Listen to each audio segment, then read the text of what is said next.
Well, hello, welcome to this week's video blog entitled Journey to Wholeness. This is recorded the week after Friday the 11th of July, which was and is each year the feast of Saint Benedict. So I'd like to share my reflections on Benedict, his rule, and my life living the rule of Benedict. I discovered the rule in 1985 in seminary in Brisbane, Australia, and when I finished seminary, moved to Rockhampton, my diocese. There was at that time a Benedictine monastery for women, Roman Catholic. So I started to go to their regular gatherings and read about the rule and listen to the nuns talk about it. And then when I came to United States, Atlanta, 20 years ago, I made my profession as an oblate, OSB. So I'm an oblate of the Order of Saint Benedict. So it's a lay order to live the life of the rule. So this is my 20th anniversary this last week of being a Benedictine oblate. There's a Benedictine writer called Joan Chittister who wrote a book called The Rule of Benedict, which this is a clean copy, but I have got this book. It came out in '96, and so I highly recommend this. It has reflections on the rule of Benedict. And if you follow the book, you read through the rule of Benedict 3 times a year. So every 4 months you go the way through, and there's the rule, and Joan's explanation, interpretation is fabulous. Every day is I read this. So the rule, the elements of the rule which I want to share with you, or perhaps virtues, the Benedictine virtues. A rule of life in the Benedictine tradition and others. Rule is something against which you measure yourself. When I was a kid, I would go with my mother to a haberdashery store, and she would buy material to make shirts. I have 2 brothers, so she would buy a pattern, and then she would work out how much material to make a shirt for me, my 2 brothers. Each had a different size shirt with different size, but the pattern was something against which you measure yourself. So the rule of Benedict is something at which I and you and many others can say, well, how would I measure up to this way of being? And so the elements of rule, one is it has a prayer life and saying the daily office, morning prayer, evening prayer, noonday prayer, every day of the week. So prayer is important. Not long prayers. Benedict emphasised the importance of praying. So regular prayer is a good thing.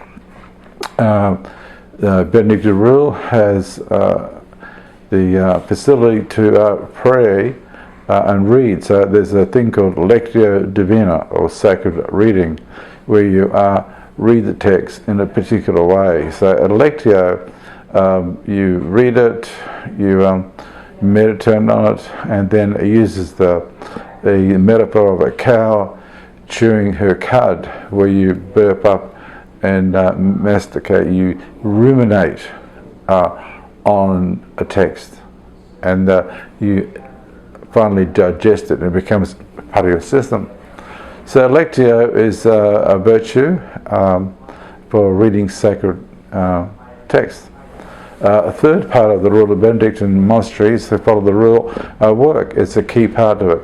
And so I try to have work and manual labour as a regular part of my week. So, working in the yard, cutting the grass on the ride I'm on, carrying the rubbish out. I like to wash the dishes and pots by hand rather than just stick them in the dishwasher and press a button. So for me, the work of doing dishes is a time to pray And so I can know that, well, there's Bev's dishes, my wife, and I go, what's that dish? And the spoon and the fork as a way of praying for her. And in fact, when we have people here for a meal, when we cook and shop and set the table, it's an opportunity to pray for the person as we actually shop at Kroger's or the farmer's market, who we're going to feed. Then we prepare the food, then we cook the food, then we serve the food, and then after they leave, they say, "Oh, can I help clean up?" And I go, "No, that's fine." You know. And then when they go, the next day I wash the plates and pray with the person who ate off it. So Benedict has a high value in work, manual labour, work of the hands, which is work of the heart. And so he would say that there's no work that we're too important to do. So therefore, service in the kitchen and service at the table is a very important grace or virtue of the rule. And that lends itself to and facilitates the growing into a life of humility. And so Benedict would say that meeting Christ in the stranger is of supreme spiritual importance.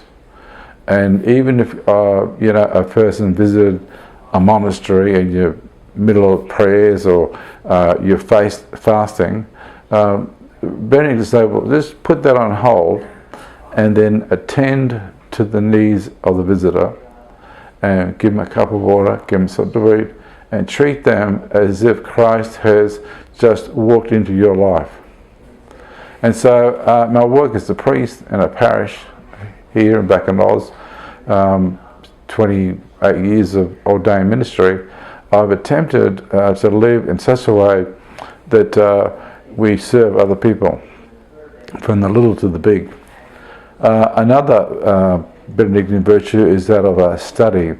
Benedict puts a high premium on intellectual work, reading in depth, sustained reading of books. In the monastery, they would have reading aloud during a meal time.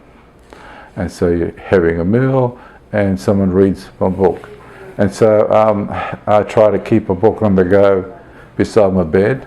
So at night I have a read of a chapter. And then there's other reading I would read in my area of scholarship around psychotherapy and those matters. So I would read and reread and attempt to keep up to date what that's all about, as well as the work of being a pastor and preach, where one has to read commentaries and read scriptures and think, what I'm going to preach on this week. That's intellectual work, that's study. And we give our best in the study. We don't be slack, we do our best. So Benedict has a high value on the intellectual life. And then, as I said, we've covered prayer, we've got lectio, work, study, humility, and another key virtue of Benedict spirituality is stability.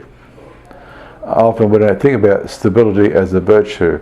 Benedict, when he wrote this rule 1500 years ago, monks would go from place to place. And he thought that was not that good. And so he said, no, you should stay in the one place forever. And that's had a huge impact on ordained ministry, not just monks, where we bind ourselves to people in one place and stay through thick and thin.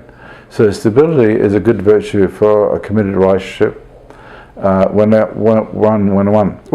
one works in a church, there's a value in stability, long tenures, rather than come and go after 3 or 5 years. But we put it in so we grow together in the love of God and the grace of God. So those are the key, I think, my understanding of the virtues of the rule of Benedict, and not just living the rule, but living under the rule, and therefore finding Christ in the stranger and oneself. So I offer that for you, for Benedict. I'll see you again next week. Live well, live strong, live long.